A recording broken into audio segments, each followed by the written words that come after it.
Fala, gurizada, página 3 do nosso e-book. Percebeu o título? Tá ali o título. O período homérico, século XII ao século VIII a.C. Antes de a gente entrar especificamente no item A, vale a ressalva de que, dentre as características ou os fatos que marcaram inicialmente o período homérico, foram as famosas invasões dóricas, aquelas que resultaram lá na primeira diáspora grega. E em consequência dessas invasões, ocorre a famosa destruição da civilização micênica. Tudo bem? Percebe aí que eu coloquei da letra A à letra F e a gente vai matar cada item de maneira rápida e fácil. Vem comigo. Gurizada, especificamente na letra A, eu trouxe as duas obras que narram as vitórias gregas contra os povos estrangeiros, endeusam os guerreiros, enaltecem as divindades, destacam a mitologia. Exatamente. A Ilíada e a Odisseia, do poeta Homero, não é à toa o título dessa fase, o período homérico. A Ilíada trata especificamente da Guerra de Troia, em que o rei Agamenon atravessa o mar Egeu, destrói a cidade de Troia, ou Ílion, que pode cair na tua prova, conquista o Estreito de Dardanelos, atravessa o Mar de Mármara, atravessa e conquista o Estreito de Bósforo e, por fim, chega no Mar Negro. Cara, claro que isso tem que virar livro. E depois também tem a Odisseia, que narra o retorno de Ulisses, do guerreiro Ulisses, em direção ao reino de Ítaca. Mas perceba que a Ilíada e a Odisseia não trata apenas desse aspecto guerreiro da Grécia Antiga. Também traz informações sobre a política, sobre a economia e sobre a organização social dos gregos após as invasões dóricas. Vem comigo para a letra B.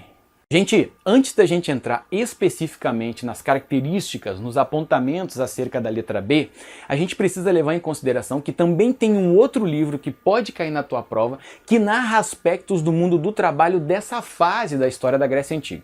O título do livro é Os Trabalhos e os Dias, tá bom? E o escritor é Hesíodo, anota aí. Vamos continuar na letra B. Cruzado, vocês perceberam que na letra B eu coloquei genus barra ordem gentílica ou regime gentílico, também pode cair na tua prova.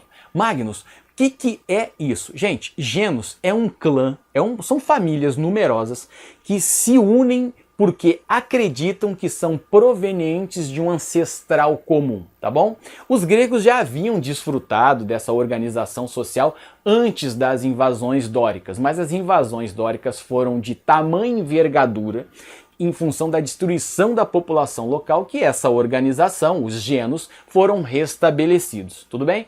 O vínculo que há, portanto, entre os integrantes desses clãs ou dessas famílias numerosas não é só um vínculo de caráter político, como eu falei, se eles descendiam de um ancestral comum, é um vínculo também de caráter religioso. O genus estava sob o comando de um basileu, que no teu livro pode aparecer como pater. E ali, nessa página número 3, no item B, eu coloquei algumas atribuições desse basileu. Na maior parte das vezes, né, o basileu é a pessoa mais velha desse clã, né, o ancião, tá bom?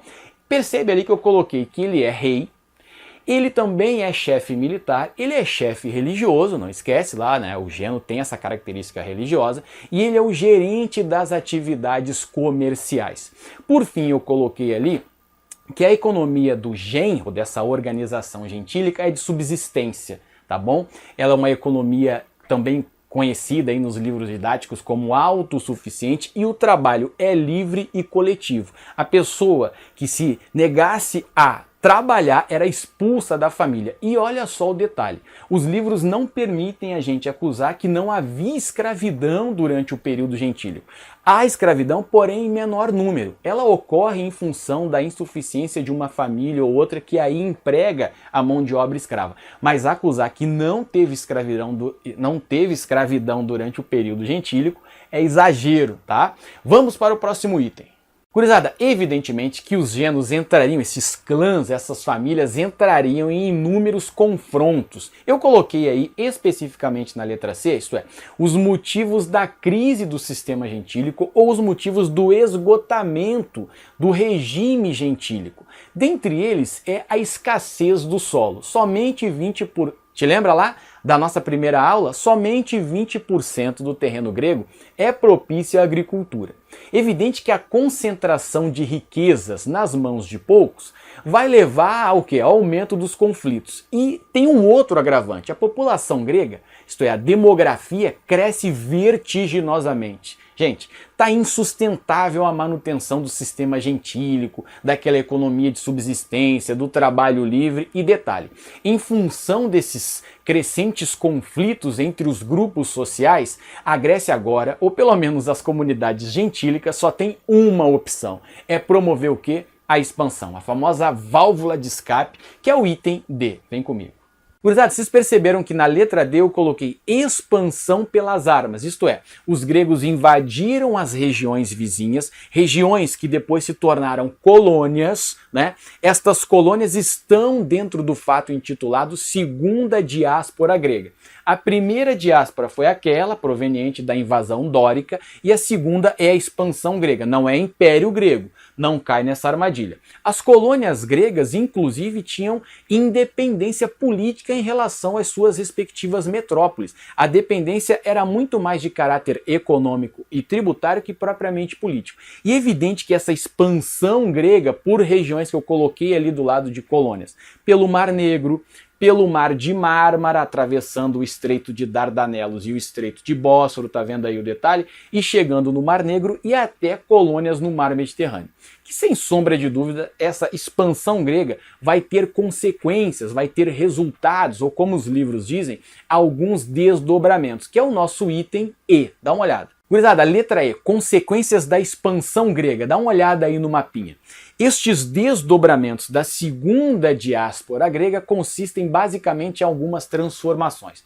E.1. Primeiro item é o surgimento de uma aristocracia, ou pelo menos o desenvolvimento de um grupo social aristocratas conhecidos como eupátridas. Quem são esses, magos? Gurizada, esses são os donos dos lotes mais férteis de terra. São donos de escravos e são os que passam a controlar as instituições políticas. Inclusive, escanteiam, excluem o antigo Basileu. Te lembra lá o líder, o chefe da organização gentílica?